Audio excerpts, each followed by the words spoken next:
Chapter 1. The Family Feud.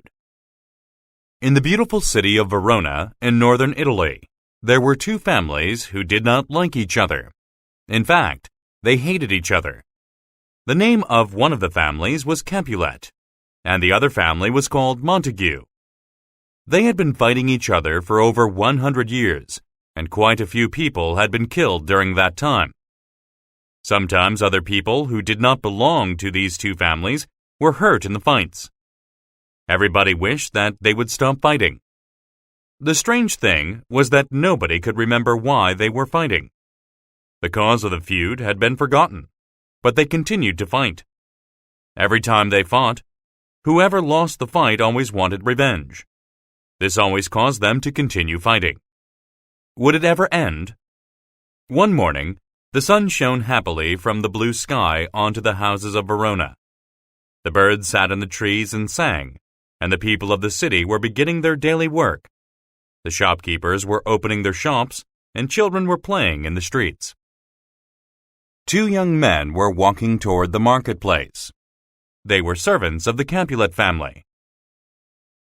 "Look at my new sword, Gregory," said one of the servants. "Isn't it nice and shiny?" "It certainly is," agreed Gregory. He watched as his friend Samson waved the sword around. "Be careful with it.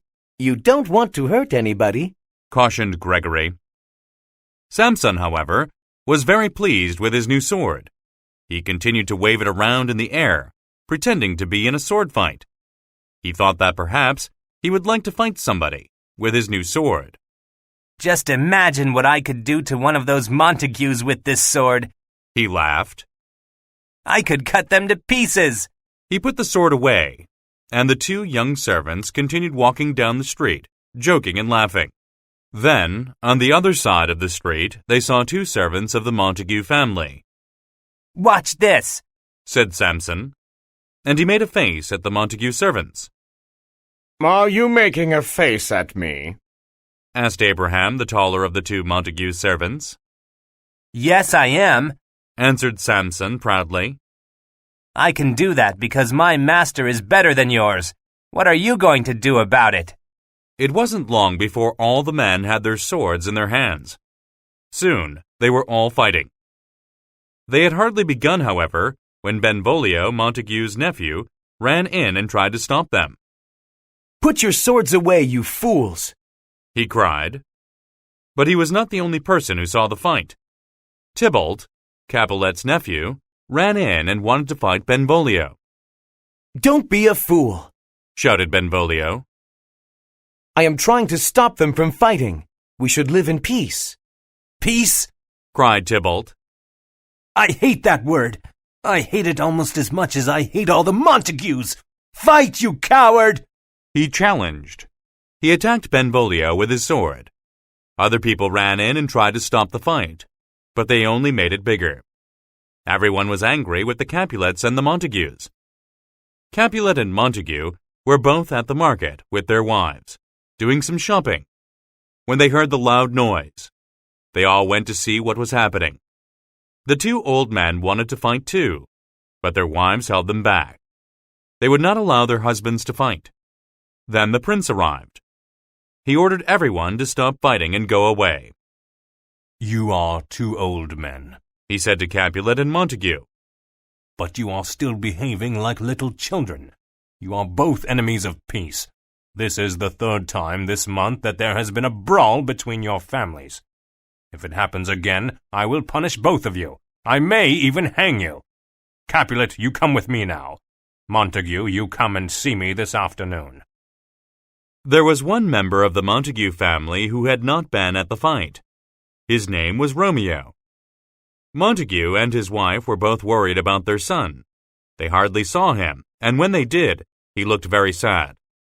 They had asked him why he was so sad, but he would not tell them. They asked their friends to ask him, but Romeo would not tell them either.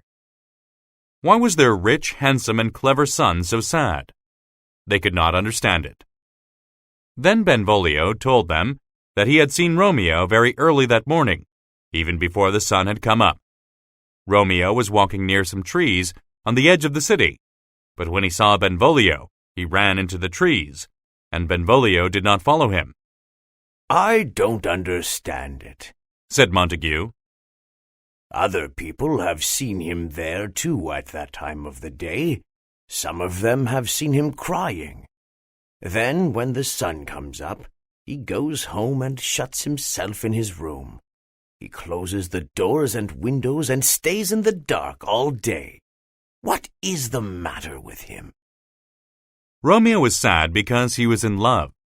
Being in love does not always make people sad. In fact, it often makes them very happy. Romeo was sad because the girl he loved did not love him. She was a beautiful girl, and Romeo was very much in love, but she told him that she would never love him. This is what made Romeo so sad, and why he shut himself in his room all day. It seemed that he had forgotten how to smile. Sometimes he wished that he were dead, because he was so sad, but he would not talk to anybody about it. Finally, however, he told his cousin Benvolio, who was also his best friend. What can I do, Benvolio? What should I do? I love Rosaline, but she will not even look at me. She will not speak to me. Love makes you very sad. Don't be sad, Romeo. Benvolio advised him. You must forget her. Don't think about her any more. How can I do that? Asked Romeo hopelessly. There are many other beautiful girls to look at. You should look at them. Then you will soon forget about Rosaline. Benvolio suggested. That is useless advice, Benvolio. No girl is as beautiful as Rosaline. Even when they are almost as beautiful, they only make me think of her. The only way to forget her is to die. Then everything will be forgotten.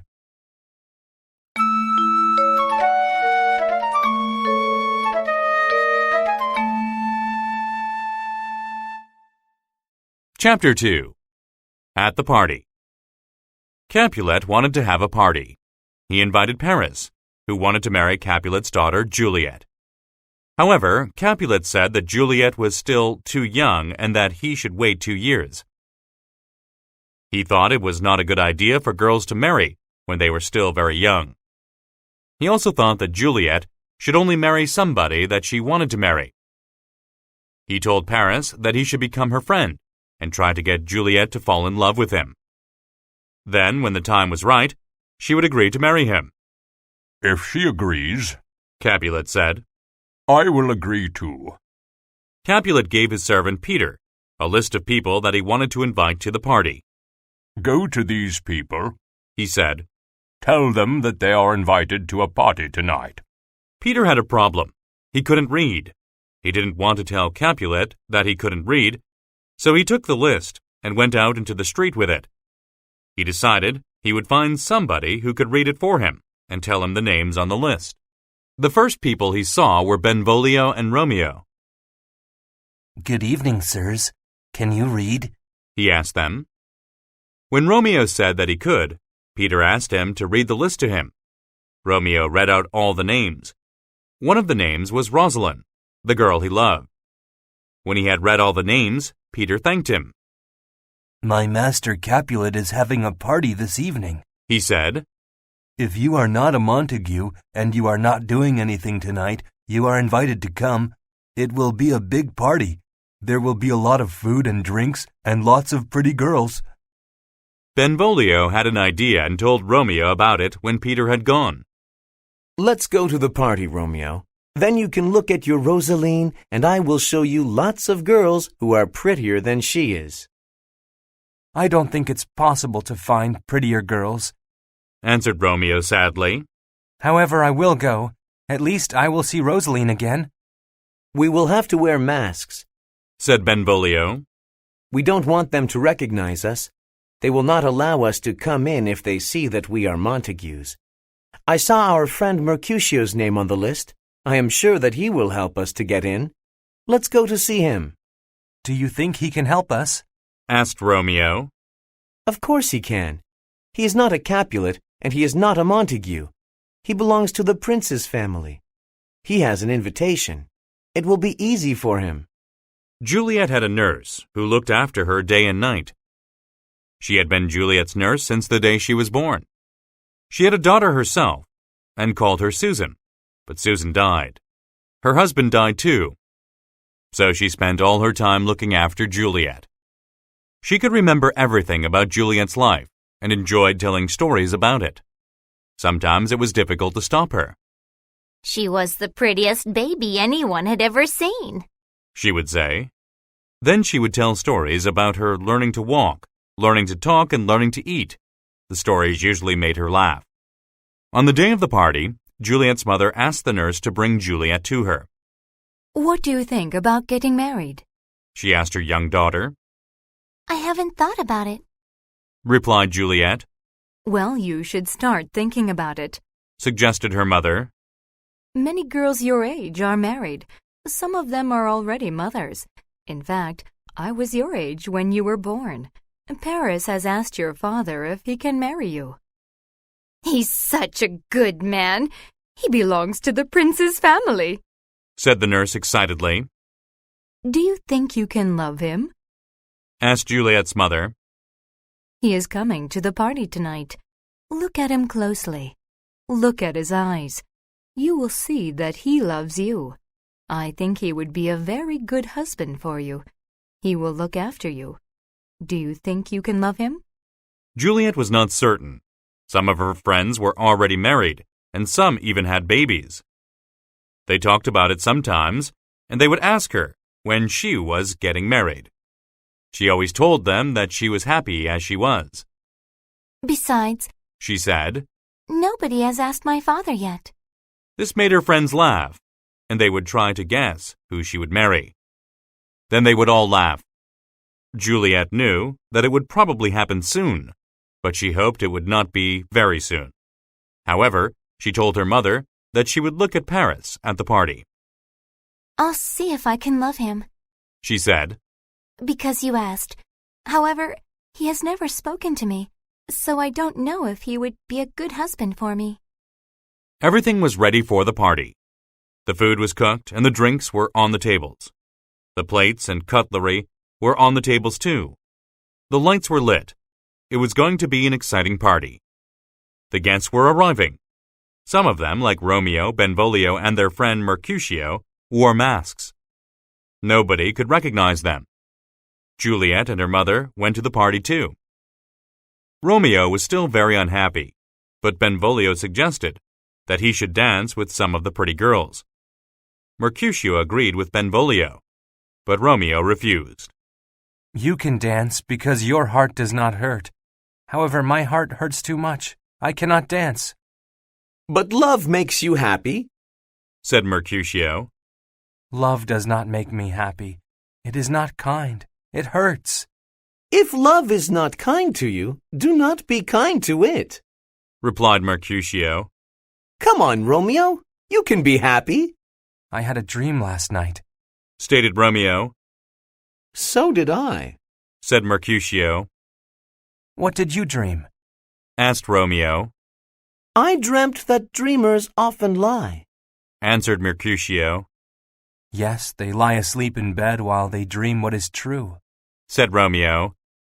"I dreamt of Queen Mab," said Mercutio. "She rode on her fairy horse and made dreamers dream of love. She makes trouble wherever she goes." "Stop talking like a fool," exclaimed Romeo.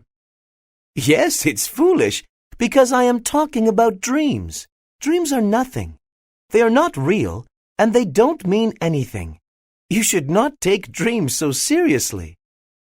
"My dream was a bad dream," said Romeo. "I can't help feeling that tonight is a bad night.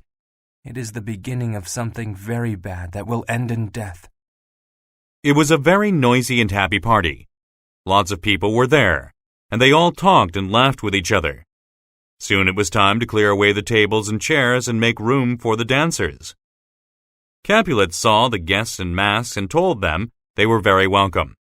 He smiled and shook their hands. Of course, he did not know who they were. If he had known that they were Montagues, they would not have been welcome at all. "Come and dance with the ladies," he said. "I am very pleased to see you." The musicians began playing, and the people began to dance. Capulet saw an old cousin and went to sit with him. "We are too old to dance now," he said. "Look at those men in masks. How long ago did we go to a party wearing masks? It must have been 25 years ago." No, replied his cousin. it was longer than that. More like 30 years ago.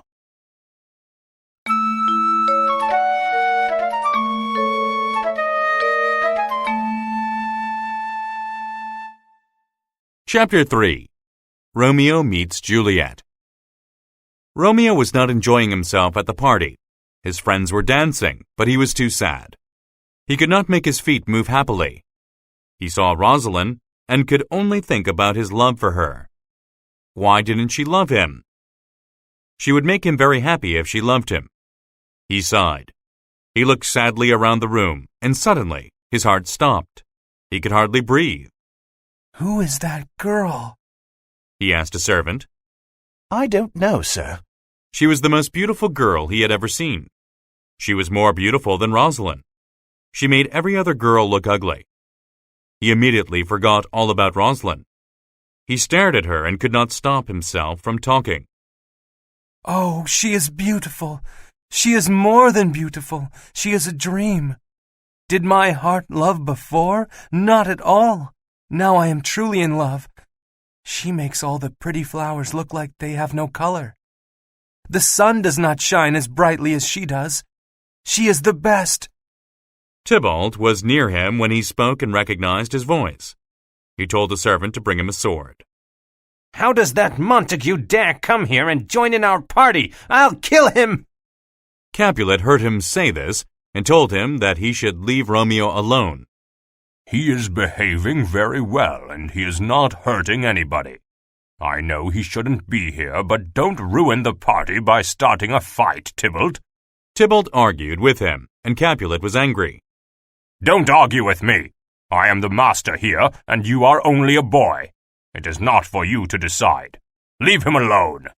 Tybalt was shaking with anger, but he decided to be patient. He would have his revenge another day. He was full of anger and left the room. Romeo, meanwhile, went to talk to Juliet. He touched her hand. She touched his hand. They spoke a few words to each other. He instantly fell in love with her. She fell in love with him too. He kissed her. She kissed him. They looked into each other's eyes. Your mother wants you. It was Juliet's nurse. Juliet had to obey. She left Romeo and went to her mother. Who is her mother? Romeo asked the nurse. She is the lady of the house, replied the nurse. She is the wife of Capulet. I nursed her daughter. She was the girl you were speaking to. Romeo realized that he had fallen in love with a Capulet. Oh no, he thought. What will I do? I am in love with the enemy. How could this happen to me? It was time for the party to end, and all the guests were leaving. Capulet invited the masked guests to stay longer, but they told him they had to leave.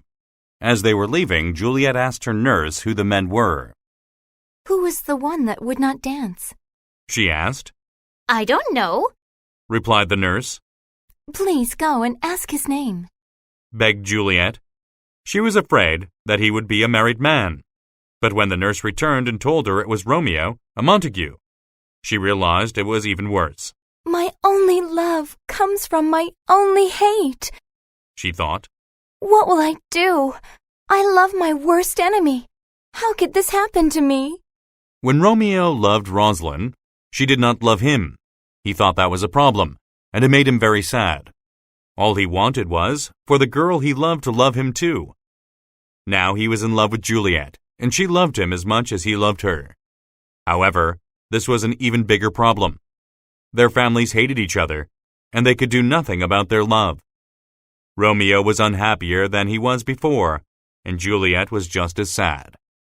What could they do? Perhaps Romeo was right when he said that the party would be the beginning of something bad. After the party, Romeo began to walk home, but he could not do it. How can I leave when my heart is here? He thought aloud. He turned around and went back toward the Capulet's house. He climbed over a garden wall so that he could be closer to the house. Benvolio and Mercutio looked for him. They called out his name. He's gone home to bed, said Mercutio. No, I saw him climb over the garden wall, said Benvolio. Call him. Mercutio called out for him again. Romeo! Romeo! Where are you? Come out and show yourself to us. I call you in sweet Rosaline's name. He even said some bad things about Rosalind. He thought that this would make Romeo angry. Then he might come back and fight him, but it was useless.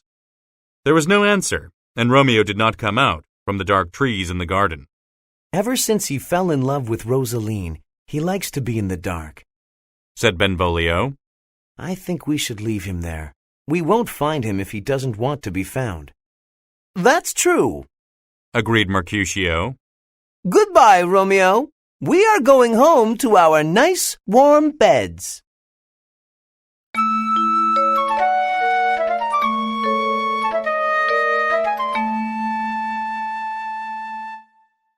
Chapter 4. On the Balcony. Romeo heard his friends calling for him, but he did not respond. It was cold and dark under the trees in the Capulets' garden. He didn't care about the cold. He didn't care about the dark. He didn't care about his friends. He only cared about his new love, Juliet. He sat and shivered and looked at the house, dreaming about Juliet's beauty and remembering her kiss. He remembered every word that she had spoken to him. He wished that he could see her again and tell her how much he loved her. He saw a light in one of the rooms, and then he saw a girl come out onto the balcony. He could hardly believe it. It was Juliet, and he could see her. She was brighter than the stars and more wonderful than the moon. She rested her face on her hand, and Romeo wished that he were a glove on her hand so that he could touch her face. Juliet sighed and whispered, Oh, dear. Romeo was very excited. Her voice was more beautiful than any music. It was the most beautiful voice he had ever heard. He wanted her to speak again, and she did. She did not know that Romeo was in the garden. She did not know that Romeo could hear her. Oh, Romeo, Romeo, why do you have to be Romeo? Why are you a Montague? Forget about your father and change your name. If you cannot, I will forget about my father and change my name. I will no longer be a Capulet. Romeo was about to speak, but then he decided to listen to see what else she would say. Her voice was so beautiful. It was the voice of an angel. It made his heart race with excitement. Juliet continued to think aloud. It is just your name that is my enemy. You are yourself, whatever your name is. What is a Montague? It is not a hand or a foot or an arm. It is just a name. Oh, be some other name. What's in a name? A rose would still smell as lovely if we called it something else, and Romeo would still be as lovely if we called him something else. Change your name and take me, Romeo. This was too much for Romeo. He could no longer stay quiet. If you say you love me, I will change my name, he said. From now on, I will never be Romeo. Juliet was surprised to hear a voice. Who are you? She cried. Why are you hiding in my garden and listening to my thoughts? I cannot tell you who I am because I have lost my name, answered Romeo. I hate my name because you hate it. I recognize your voice. Aren't you Romeo? Not if you don't want me to be. Juliet was suddenly afraid. How did you get here? The garden wall is difficult to climb. If anyone finds you here, they will kill you because you are a Montague. Love made it easy to climb the wall because walls cannot stop love, said Romeo. Nor is love afraid of danger. If your family hates me, let them kill me. It is better to die by their hate than to live without your love. Juliet was still worried. How did you know where to find me? She asked. It was love. If you were 1,000 miles away across the sea, my love would take me to you. Juliet was glad that it was dark because she blushed and did not want Romeo to see it. Do you love me? She asked. She could hardly believe it. She knew that many men said they were in love, and then changed their minds. If you really love me, I will be true to you, even though you are a Montague. You already know that I love you, because you heard me say so. My love is real, and will last forever. I love you, declared Romeo. Juliet was very happy, but she was also worried. Everything was so sudden. It was like lightning. Romeo was also worried. He was afraid that it was all a dream. Could it really be true? Juliet's nurse called her, and she had to go inside. A minute later, she came back out again. Romeo was still there. I will send my nurse to see you tomorrow, she told Romeo. Tell her where and when to meet you, so that we can marry. I will follow you all the days of my life, wherever you go. Good night, sweet Romeo, my love. I love you. I love you too, answered Romeo. She went back into her room. A minute later, she came out again and called to Romeo as he was leaving. What time shall I send the nurse? At 9 o'clock, answered Romeo. Neither of them wanted to leave, but Juliet had to finally go inside. Romeo stayed a little longer, in case she came out again. Juliet didn't come out again, so he left. He had to hurry and get everything ready for the wedding. It was almost morning. There was already some gray light in the sky, but very few people were awake yet. One person who was awake was an old priest called Friar Lawrence. It was almost too dark to see, but he was in the garden getting some herbs. He knew which herbs helped people when they were sick, and he knew which herbs could kill people. He worked slowly and carefully in his garden. Then he heard a voice that said good morning. It was Romeo, who often came to talk to the old priest about his problems and secrets. Why are you awake so early, Romeo? If old men are awake early, it is because they have too many worries to sleep. Young men should not be awake early. Are you thinking about Rosaline? Rosaline? No, Friar, I have forgotten that name and all the trouble it brought. She is nothing now. Then Romeo told the old priest all about the party at the Capulet's house and his meeting with Juliet. I love her and she loves me. I want you to marry us today. Friar Lawrence was very surprised at the change that he saw in Romeo. What about your love for Rosaline? He asked. You loved her so much, and you cried about her all the time. I'm very pleased that you have stopped loving her. But can you really forget her so quickly? You often told me to forget love, replied Romeo. Yes, but you have not forgotten love. You have stopped one love and started another. Friar Lawrence corrected him. Do not be angry with me, Friar, because the one I now love loves me. Rosaline did not. Friar Lawrence thought about it. Very well. I will marry you, said the priest. Friar Lawrence thought Romeo was a fool for falling in love so easily, but he had a good reason for agreeing to marry a Montague and a Capulet. Such a thing had not happened for over 100 years. He hated the fighting between the two families more than most people.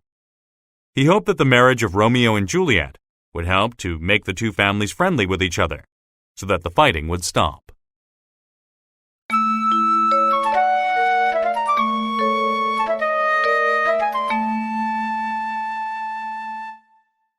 Chapter 5. A Secret Wedding. Mercutio and Benvolio could not find Romeo. Where on earth is he? Asked Mercutio. Did he come home last night? Benvolio had been to the house and checked. Romeo had not come home, and his parents were worried. One of the servants told Benvolio that Tybalt had sent a letter to Romeo. I'm certain he wants to fight Romeo, said Mercutio. But poor Romeo cannot fight because he is sick with love for Rosaline. What is the use, Benvolio, of being in love with someone who will not love you? It is ruining his life. Tybalt will kill him because he is a very good fighter. In fact, he is probably the best fighter in Verona. The two friends were very worried about Romeo now. Had Tybalt already found him? Where was he? Suddenly, they saw him. He was walking toward them, with a big smile on his face. Hey, Romeo, where were you last night? We went to the party together, but then you left us, said Mercutio. I'm sorry. Apologized Romeo. I had something very important to do. He started telling them some jokes and began to laugh. This is better than talking about the pain of your love, said Mercutio, laughing with him. Now you are happy again. You are the Romeo we know. That miserable person we saw yesterday was not really you. Romeo and Benvolio laughed and were ready to argue with him about this. But just then, an old woman came to them and asked if they knew a young man called Romeo. Yes, I know him, answered Romeo. But he is not as young as when you started to look for him. He is older now. Romeo's friends laughed at his joke, and even the old woman laughed. However, she stopped laughing when Mercutio made a joke about her age. What sort of man are you? asked the old woman. He is a foolish man, said Romeo. I will tell you who I am. I am Romeo. The old woman looked angrily at Mercutio and then asked to speak to Romeo alone. Benvolio and Mercutio said they would meet Romeo for dinner at his father's house and left. The old woman then told Romeo that she was Juliet's nurse. Juliet had sent her to get a message from him. The nurse was still quite angry about Mercutio's joke, and she was cross with Romeo at first. She was worried because Juliet was very young, and she didn't want Romeo to do anything that might make her unhappy. Romeo told her again and again that he loved Juliet and would not hurt her. Then he gave her a message for Juliet. Tell her to come to me this afternoon at Friar Lawrence's house. She should tell her parents that she wants to visit the priest and pray. Friar Lawrence has agreed to marry us. After the wedding, she will go home, but I will visit her tonight. Then he told her that she should wait near the wall and within an hour, somebody would bring her a rope ladder. He said he would use this rope ladder later that night, after the wedding, to climb onto the balcony and visit Juliet. The nurse then told Romeo about Paris, but Romeo was not worried about him. He knew that Juliet did not love anybody but him, and she was going to marry him that afternoon. He couldn't be happier.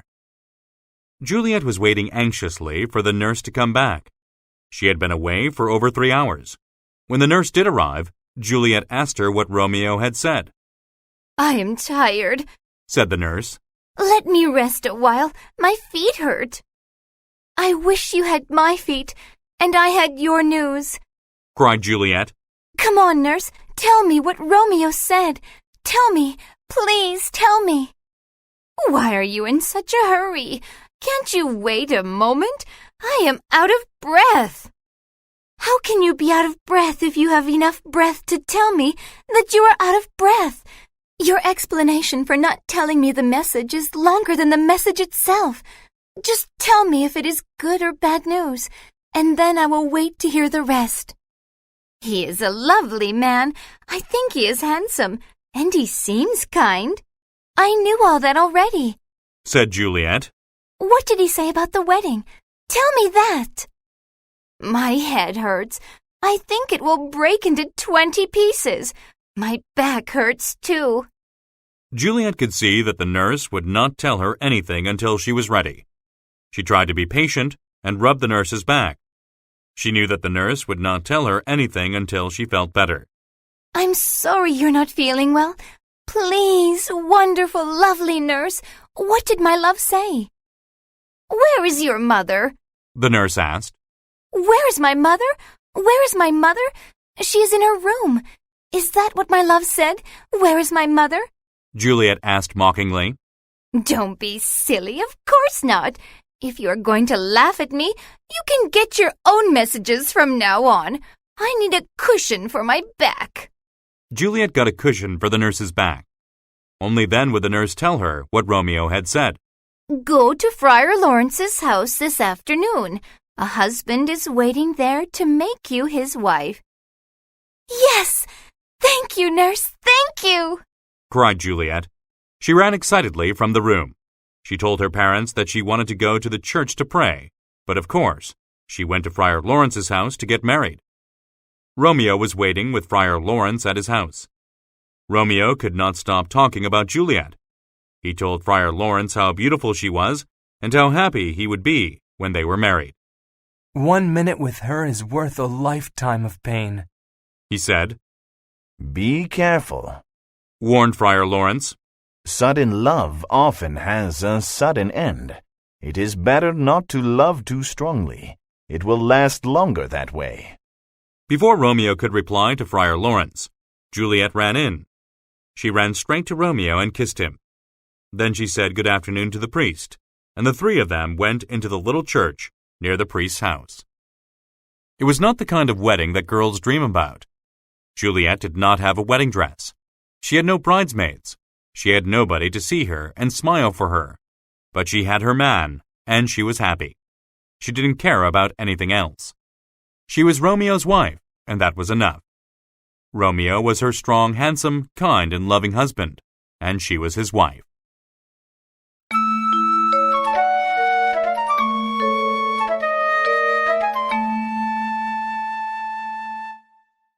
Chapter 6. A Fight. It was hot that afternoon, and Benvolio and Mercutio went out onto the street. It's too hot, said Benvolio. Let's go back inside. If we see any Capulets, I'm sure there will be a fight. It always seems to happen on hot days. What are you talking about? Asked Mercutio. You are always saying you don't want to fight, but you have more fights than anybody else I know. You fight for all sorts of silly reasons. You would fight a man for having 1 hair more on his head than you have on yours. I've seen you fight a man because he laughed at your joke. You said he laughed too loudly and woke up your dog that was lying asleep in the street. You've had more fights than anybody can remember, and you want to tell me how to avoid one? Don't be a fool. Are you calling me a fool? You like fighting much more than I do. I can remember... They were about to fight about this when Tybalt, Petruchio, and some other Capulets saw them. Here come the Capulets, Benvolio said. I don't care, said Mercutio. Let them come. They came. Mercutio, you are very friendly with the Montagues these days, said Tybalt. So, I can choose my own friends, replied Mercutio. Of course you can, but I thought you would choose better friends, mocked Tybalt. The other Capulets laughed, but Mercutio was angry. This was more than enough reason for a fight. If you want to fight, said Benvolio, we should go to a quiet place. Everybody will see us if we fight here. Mercutio was angry and wanted to fight, and he was still angry with Benvolio too. People have eyes so that they can see, he said. So let them look. I am not going anywhere else. They took out their swords and were ready to fight. Before they could begin, however, Romeo arrived. The secret wedding had ended, and Juliet had gone home. He was looking forward to seeing her again that night. When Tybalt saw him, he told Mercutio to put his sword away. This is the man I want to fight, he said. Then he called Romeo some bad names. Romeo said he was none of those things, which showed that Tybalt did not know him. So he said goodbye to Tybalt and began to walk away. However, Tybalt would not let him go that easily. Come on, fight me, he challenged.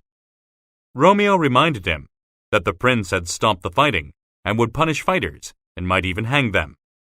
Besides, he said, I have done nothing to make you angry. Why should we fight, good Capulet? Romeo's answer made Mercutio angry. He didn't know that Romeo had just married a Capulet. He thought that Romeo should be stronger and agreed to fight Tybalt. He shouted at Tybalt, and they started fighting. Romeo asked Benvolio to help him stop the fight. However, Tybalt hit Mercutio with his sword. Then Tybalt and his friends ran away.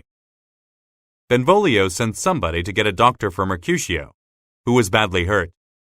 It's not a deep cut, said Romeo. No, it is not as deep as a well, but it is deep enough. I will not see you tomorrow. I will be dead. I hate both your families, he said to Romeo.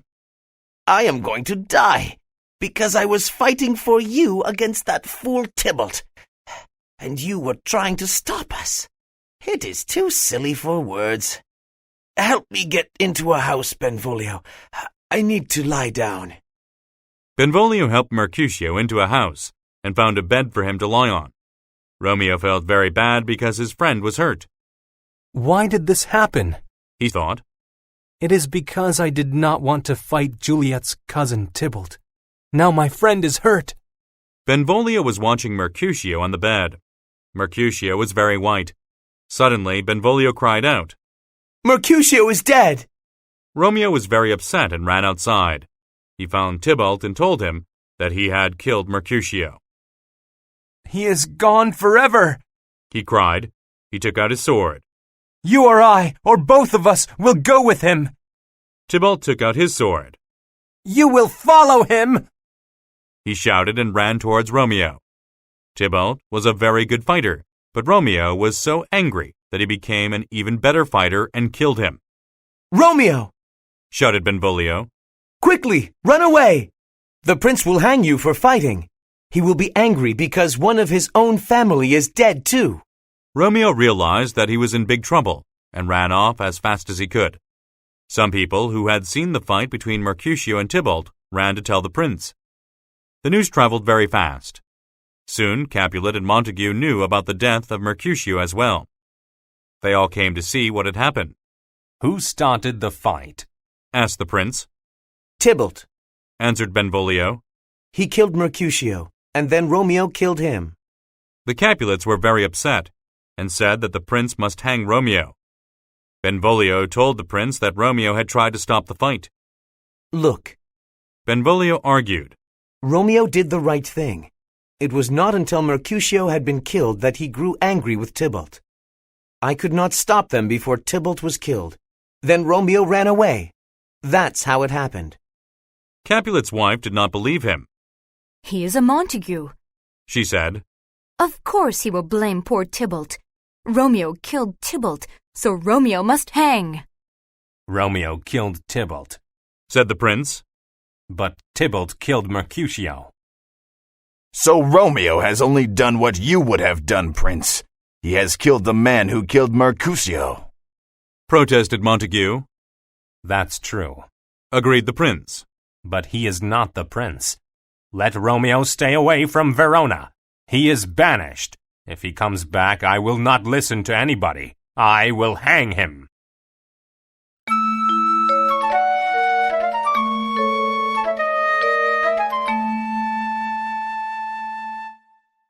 Chapter 7. He Can Never Come Back.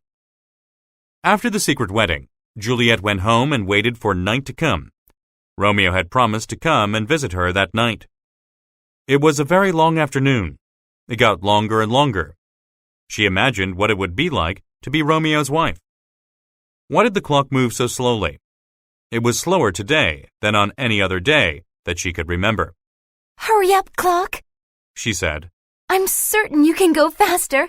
The faster you go, the sooner my husband will be here, and the sooner I will be happy. She walked around the room. She sat down. She walked around the room again. She sat down again.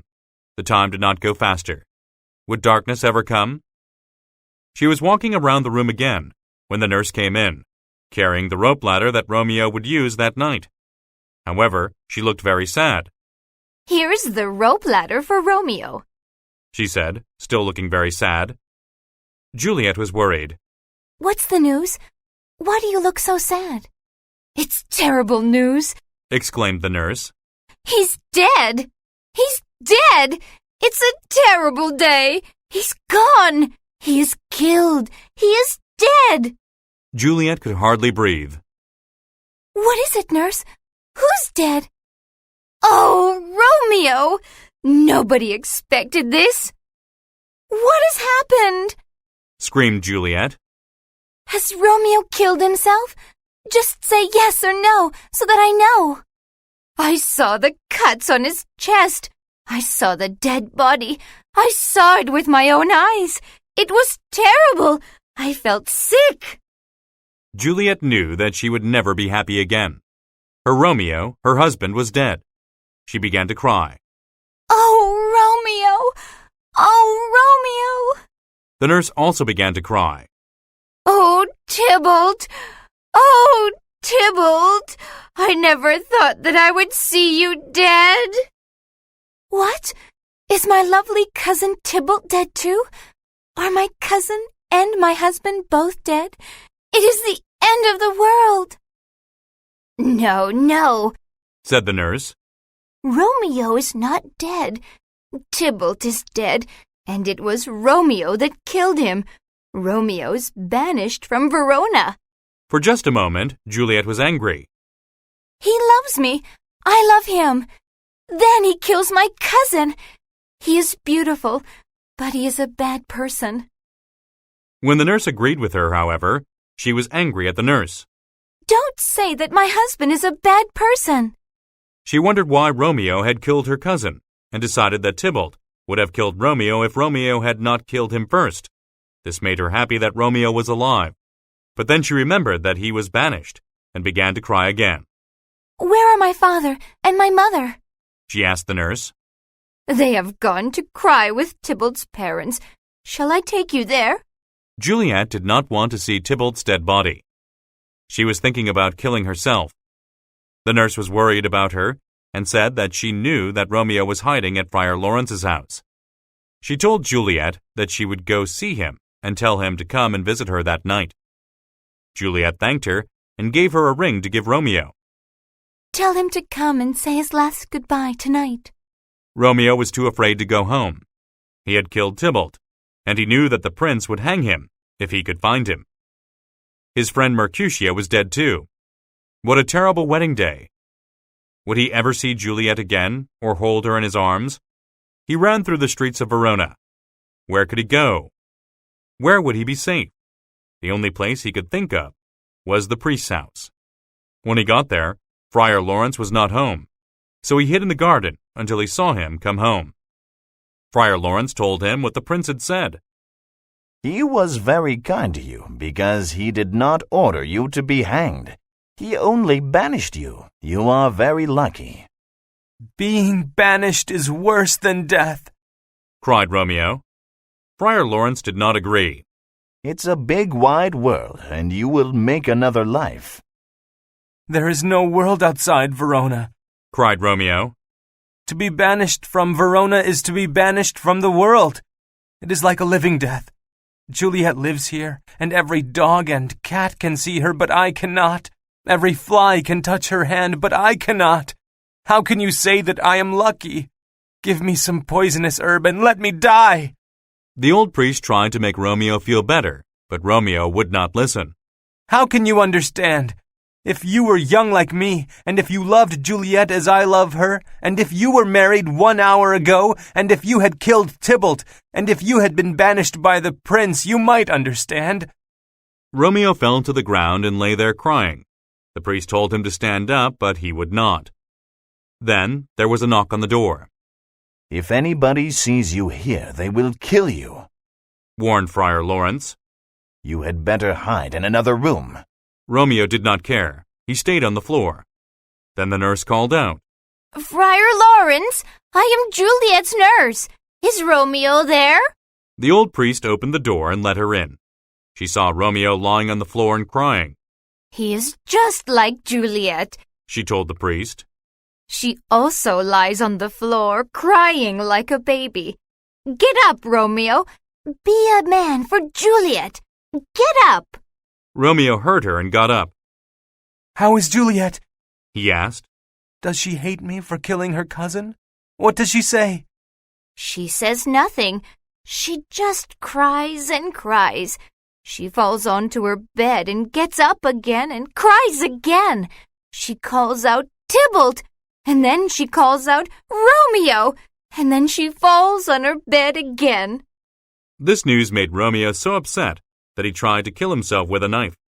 The nurse took the knife from him. The priest was angry. You look like a man, he said. But you cry like a child. You complain about your name. You complain about the world. You complain about everything, and then you cry. When you hear that your beloved is upset, you want to kill yourself. How will killing yourself help her? You have many reasons to be happy. You love Juliet, and she is alive. You should be happy. Tybalt wanted to kill you, but you killed him. You should be happy. The prince could have hanged you, but he let you live. You should be happy. There are 3 good reasons to be happy, but you are miserable. You cannot change what has happened, but you can get on with your life. Go to Juliet. Hold her in your arms and make her happy. Then go to Mantua, where you can find a place to live until Juliet can come to live with you. You may even be able to speak to the prince one day and ask him to let you come back to Verona. He turned to the nurse. Go home and tell Juliet that Romeo is coming. The nurse wished that she could stay there all night and listen to Friar Lawrence. He gave such good advice. However, she had to go. Just at the last moment, she remembered the ring that Juliet wanted her to give Romeo. Romeo was very happy to get it. Then the nurse went home to Juliet.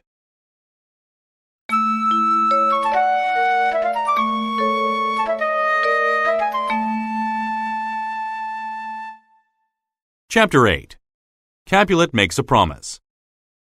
The nurse hurried home to Juliet and prepared her for Romeo's visit. Romeo was feeling much happier after hearing the priest's advice, and he hurried off to see Juliet. He climbed over the garden wall and then used the rope ladder to climb to the balcony of Juliet's room. Inside the house, Capulet and his wife were talking to Paris about Juliet. Paris still wanted to marry her. None of them knew that she was secretly married to Romeo. Capulet explained that Juliet was too sad about the death of Tybalt to think about getting married. She will feel happier in a day or 2, he said. She loved Tybalt very much. We were all born to die, and she will soon get used to his absence. I will find out what she thinks tomorrow morning, offered Capulet's wife. No, wait, said Capulet, as Paris was about to leave. She will marry you.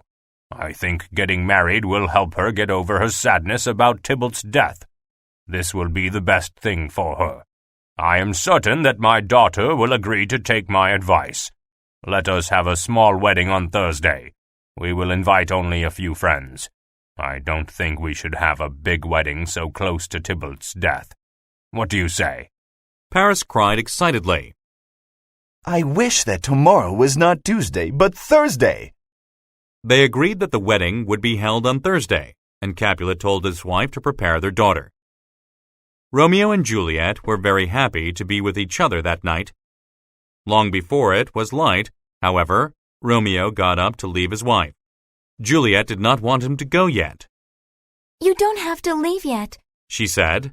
It is still dark. I must leave for Mantua before it is light, he said. I can already see the first light in the sky. If anybody sees me, they will tell the prince, and I will be hanged. I don't want to go, but I must. If I stay here, I will die. No, said Juliet. There is no light in the sky yet. Just stay a little longer. All right, I will stay. I don't care if I am killed, if that is what you want. I'm happy. I would much rather stay here than go to Mantua. There is no light in the sky. This made Juliet worried. She looked outside to see if there was any light in the sky. There was. Yes, there is, said Juliet. Quickly, you must leave. It is getting lighter and lighter. Juliet's nurse came into the room and told her that her mother was coming to see her. Juliet wondered why her mother was awake so early in the morning. Romeo and Juliet had one last kiss, and they said goodbye to each other. Then they had another last kiss and said goodbye again. Romeo promised to send a message every day. Juliet promised the same. It was very difficult to say goodbye, but finally Romeo went down the rope ladder and into the garden. As his feet touched the ground, Juliet's mother came into the room. How are you, Juliet? She asked. I am not well, Mother, replied Juliet. Are you still crying about your cousin's death? Crying will not bring him back. I think you should stop. Some sadness shows love, but too much sadness is silly. Juliet's mother thought that she was crying because Romeo, the man who had killed her cousin, was still alive. Juliet had to pretend that this was true. She did not want anybody to know that Romeo was her husband and had been in her room that night. They might still catch him and hang him. Don't worry, said her mother. I know that Romeo is in Mantua. We will send a messenger to Mantua. The messenger will fight with Romeo and kill him, and that will be the end of Romeo. Then you will be happy again." Juliet quickly thought of a plan to save Romeo. Mother, I will not be happy until I've had revenge on Romeo. Let me kill him. I will get some poison, and you will give it to the messenger, and he will give it to Romeo. She was not going to use real poison. She hoped that if her mother thought Romeo was dead, she would stop trying to kill him. "We can talk about that later, but now I have good news for you," said her mother. "You know that your father has always looked after you. He wants only what is best for you. He has agreed that on Thursday morning in St. Peter's Church, you will marry Paris. Your father believes marrying Paris will help you get over your sadness about Tybalt more quickly. Your father and I know that he will make you a happy wife." "Oh, no, he won't," replied Juliet. "It is too soon after Tybalt's death to marry. Why must we be in such a hurry? Tell my father that I will not marry yet. I do not love Paris.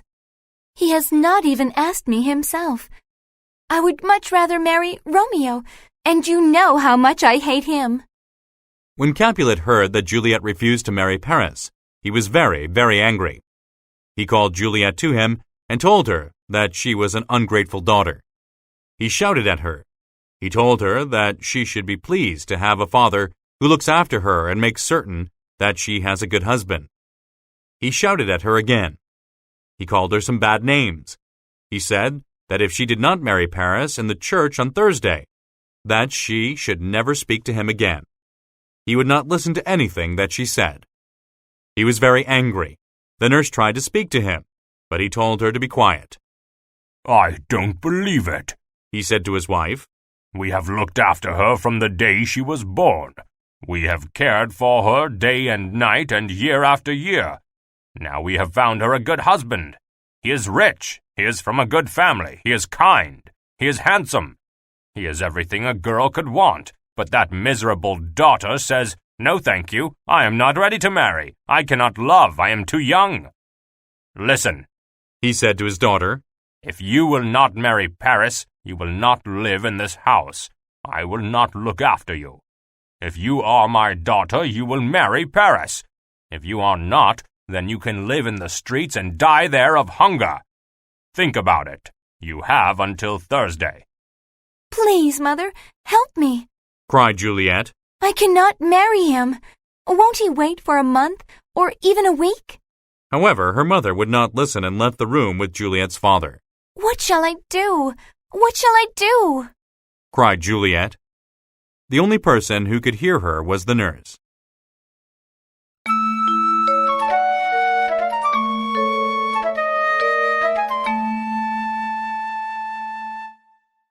Chapter 9. Juliet falls asleep. The nurse was not a very clever person. However, she thought she had a good idea.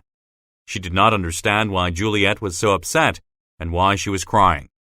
The answer seemed simple to her. "Look," she said. "Romeo is banished, and he will never come back. If he does, he will be killed. So you should forget about Romeo. Nobody knows that you married him, and if we don't tell anyone, nobody will ever find out. So the best thing to do is to marry Paris. He is very handsome and very rich.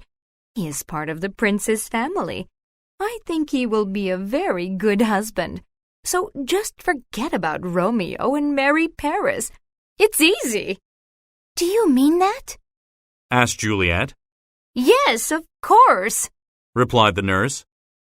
Juliet was thinking very fast and pretended to agree. "I think you are right," she said. "That is good advice. Go and tell my mother that I am sorry I made my father angry.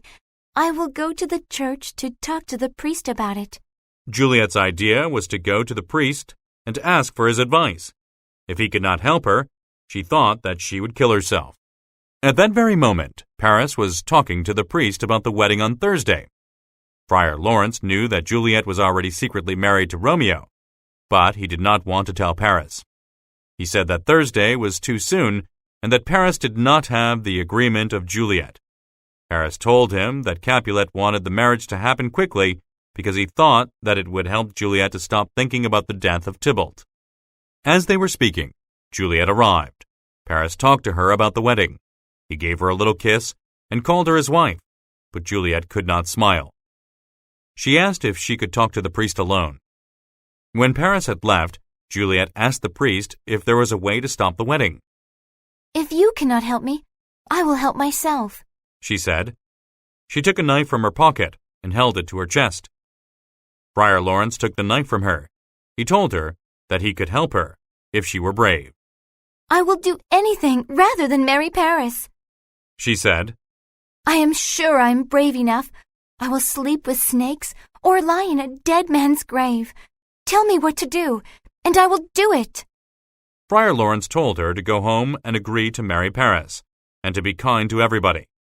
Then he gave her a small bottle of herbal medicine and told her to drink some of it on Wednesday night, the night before the wedding.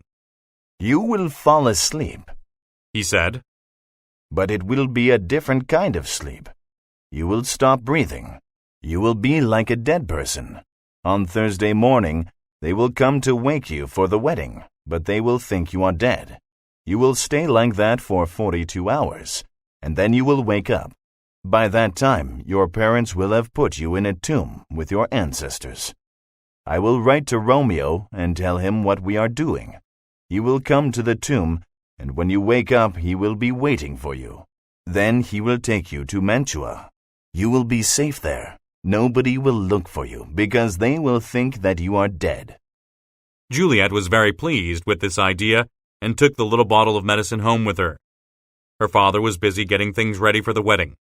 She told him that she was very sorry for not listening to him and for refusing to do what he asked.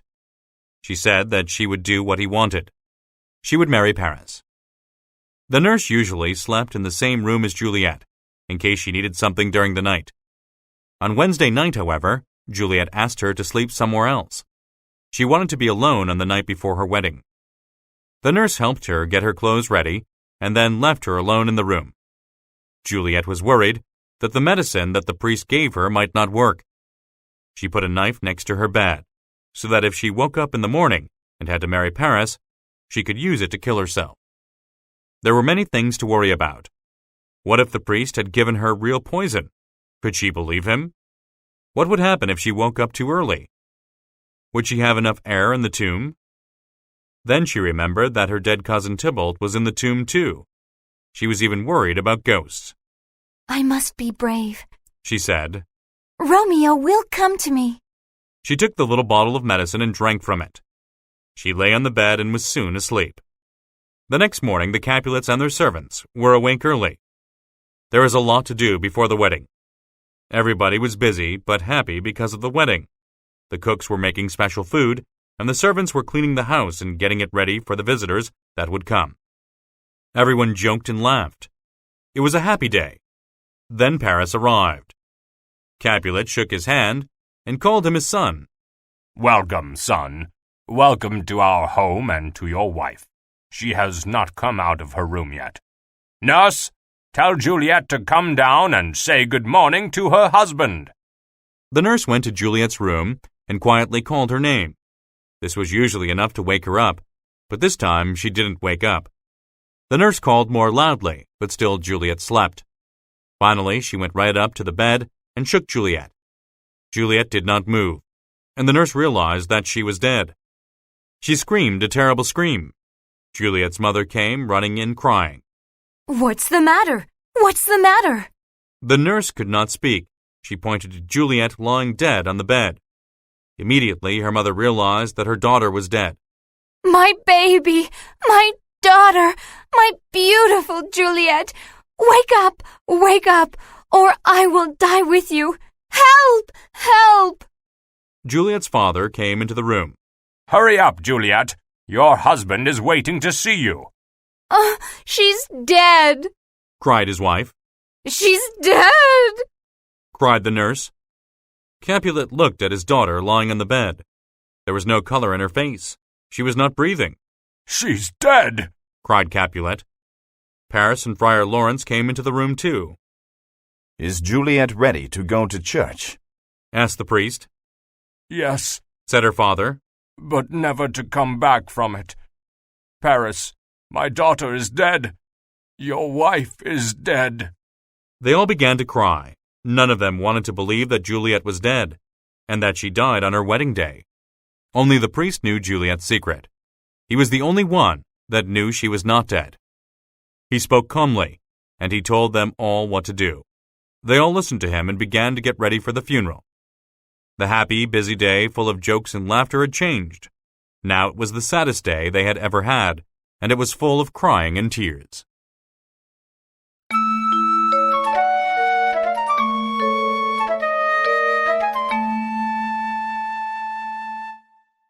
Chapter 10. Romeo comes back to Verona. Romeo was in Mantua.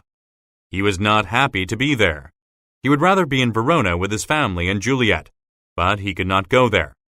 The prince had banished him for killing Tybalt, and would hang him if he came back. He waited anxiously for news about Juliet.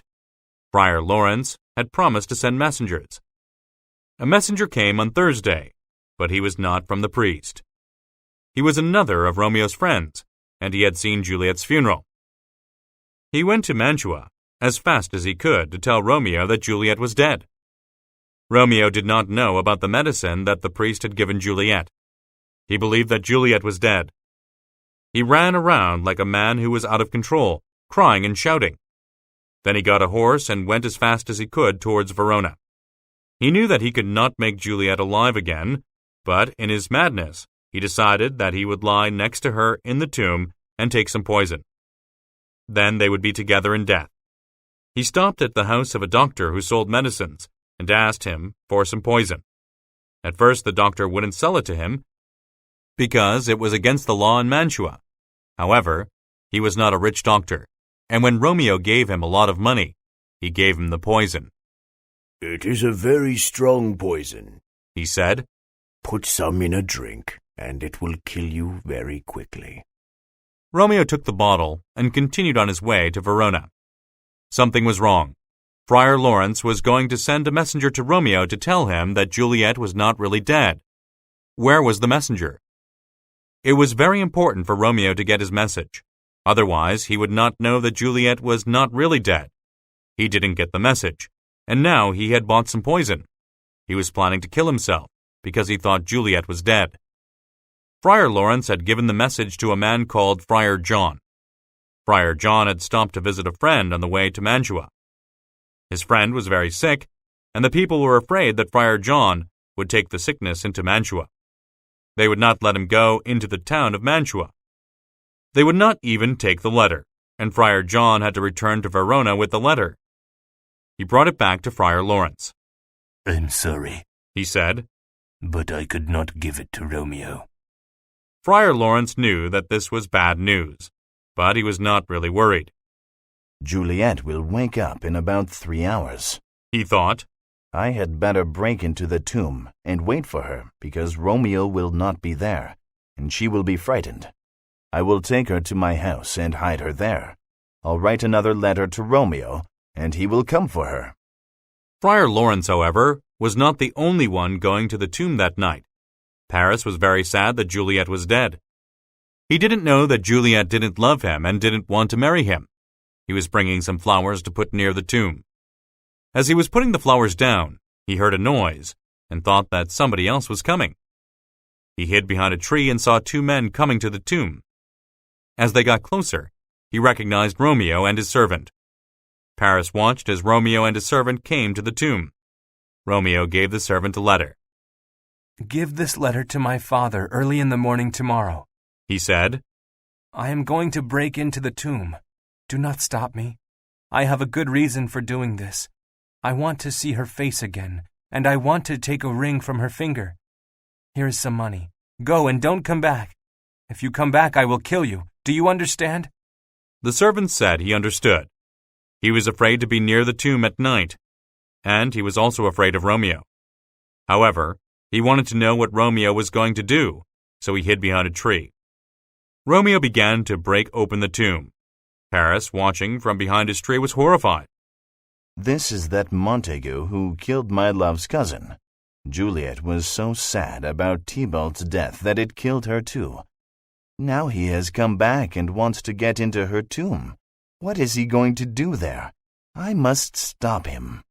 He took out his sword and stepped out from behind the tree. "Stop, Montague!" he shouted.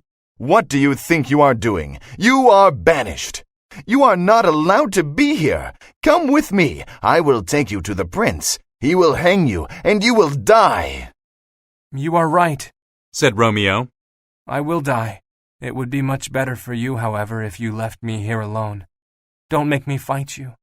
I love Juliet more than I love myself. Go away and leave me alone." Paris, however, would not go away. He wanted to take Romeo to the prince and attacked him with his sword. Romeo took out his sword and they fought. Paris fell to the ground when Romeo hit him with his sword. He was badly cut and knew that he would die. "Put me in the tomb with Juliet," he said. "I will," promised Romeo, and Paris died.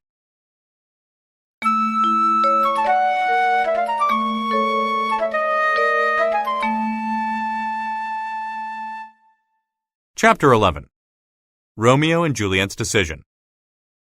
Romeo broke into the tomb and carried Paris into it. There he saw Juliet, who was still as beautiful as he remembered her. Not far away he saw Tybalt, Juliet's cousin, whom he had killed. He was also lying in the tomb. He couldn't understand why Juliet still looked so beautiful. He could not have imagined that Juliet was still alive and would soon wake up. He took her hand in his and kissed her cold face. Then he put the poison in a cup and drank it. Then he kissed Juliet again and fell to the ground. The poison was very strong and Romeo died quickly. If only he had waited a little longer. Half an hour later, Friar Lawrence came to the tomb and found Romeo's servant outside. "What are you doing here?" he asked the servant. "I can see a light in the Capulet's tomb. Who is in there?" "It is Romeo," replied the servant. "He has been there for half an hour. I don't know what he is doing." "Come into the tomb with me," said Friar Lawrence. "No, I am too frightened," answered the servant. "Romeo does not know I am here. He told me to leave. He told me that he would kill me if I came back." So Friar Lawrence went into the tomb alone.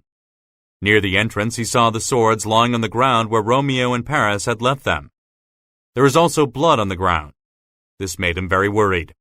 He went into the tomb and found Romeo and Paris, both lying dead on the ground. Friar Lawrence could not believe it. What had happened? How did both these young men end up in the tomb? And why were they dead? It made him very sad. While he was looking at the bodies, he heard a noise. It was the sound of a young woman. He looked at Juliet and saw her waking up. She saw him. "Good priest," she said. "where is my husband? I did what you told me to do, and now I am awake. Your medicine worked. Where is Romeo?" "My poor, poor Juliet," cried the priest. "Something has gone wrong. Our plan did not work. Your husband is here, but he is dead. Come away with me, for this is a bad place. I will take you away and hide you. We cannot stay here, for I can hear the gods coming. Hurry!" "You go!" cried Juliet. "I will not leave my husband." She saw that Romeo was holding a cup and guessed that he had killed himself with poison. The cup was empty, but she held it to her mouth. She hoped that she might be poisoned too. However, the guards were very close now. She could hear them coming. She could not wait for the poison to work. She took a knife and killed herself with it. When the guards arrived, they could not believe their eyes. There was Juliet, who had been dead in the tomb for 2 days, bleeding and dead again. There was the man she was going to marry, lying dead on the ground. There was Romeo, who had killed Tybalt, also lying dead on the ground. What had happened? The chief of the guard sent messengers to the prince, to Capulet, and to Montague. While they were waiting for them to come, they found Romeo's servant hiding behind a tree. They also found Friar Lawrence, and they tied them both up. The prince arrived first, but before he could find out what had happened, Capulet and his wife also arrived. Everybody is shouting. said Capulet's wife. Some are crying Juliet, some are crying Paris, and others are crying Romeo. What is happening? The guard showed them the bodies. When Montague arrived, he was already sad because his wife had just died. She was too sad about Romeo being banished, he said. What has happened here? He saw his dead son and began to cry. What? How? There was sadness everywhere. Nobody could understand what had happened, but they all saw that the young people they loved were dead. A little while later, the priest told them what had happened.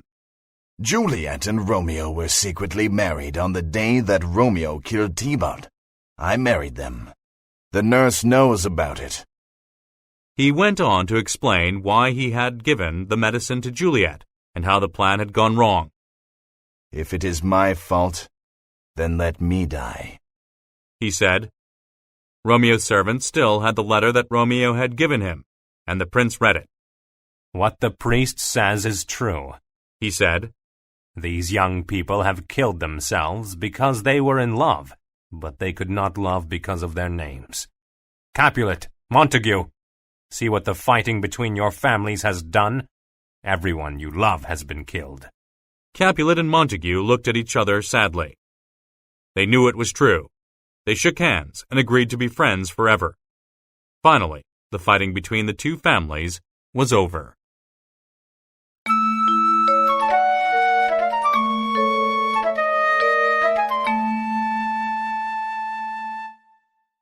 Playlet. The final decision. So you see, Friar Lawrence, I could not go to Mantua, and I could not give Romeo the letter. It's very important that Romeo gets this letter. Why didn't you give it to somebody else who could take it to Romeo? I tried, but nobody would take it. They were all afraid. Thank you, Friar John. I will write another letter and send it to him. I hope Romeo does not hear that Juliet is dead. He will not know that it is only a trick, and he will be very upset. Oh, Juliet, today was our wedding day, but now you are gone forever, and I must say goodbye with these flowers. What was that? I think somebody is coming. Let me see who it is. Master Romeo, come away. This is a dangerous place. Have you forgotten that you are banished? If anybody sees you here, they will kill you. No, I have not forgotten. Listen, here is a letter. Give it to my father tomorrow morning. Make sure that he gets it. What are you going to do? I am going to break into the tomb. Don't try to stop me. I have a good reason. Why? Don't ask. I want to see her face again and to take a ring from her finger. Here is some money. Go! Don't come back. If you come back, I will kill you. Do you understand? Yes, master. I understand. Stop! What do you think you are doing? I know you. You are Romeo, the man who killed my love's cousin, Tybalt. You caused Juliet to die of sadness. You are banished. Come with me. I will take you to the prince. You will die. Yes, I will die. But you should leave me here alone. Don't make me fight you. I will not leave you here alone at Juliet's tomb. I will take you to the prince. Romeo, if I die, put me in the tomb with Juliet. Oh, my beautiful Juliet. Even in death you are beautiful, my love. I could almost think that you are alive. Goodbye, my love. What has happened here? Here is Romeo. He is dead. And here is Paris. He is dead too. How did this happen? Oh! Good priest, where is my husband? Your medicine worked. I am awake. Now, where is Romeo? My poor, poor Juliet. Something has gone wrong. Our plan did not work. Your husband is here, but he is dead. Come away, Juliet. Come away with me. I will hide you. We cannot stay here because I can hear the guards coming. Hurry! No! You go. I will not leave my husband. Oh, Romeo! My wonderful Romeo! What happened? You have poisoned yourself. Why? I cannot live if you are dead. Goodbye, my love. What has happened here? Here is Paris, and he is dead. Here is Romeo. He is dead too. And Juliet. She was dead, but now she is dead again. Quick, run and tell the prince. What has happened? I can't believe this. It is too strange. What is going on? Paris! Romeo! Juliet! I am already very sad because my wife died last night. Now Romeo is dead too. This is terrible. Capulet and Montague, you can see what has happened. It is all because your families have been fighting. Everything you love has been destroyed, and we have all been hurt too. That's true, and it is very sad. Yes, I agree. Let us be friends, Montague. We do not need to fight.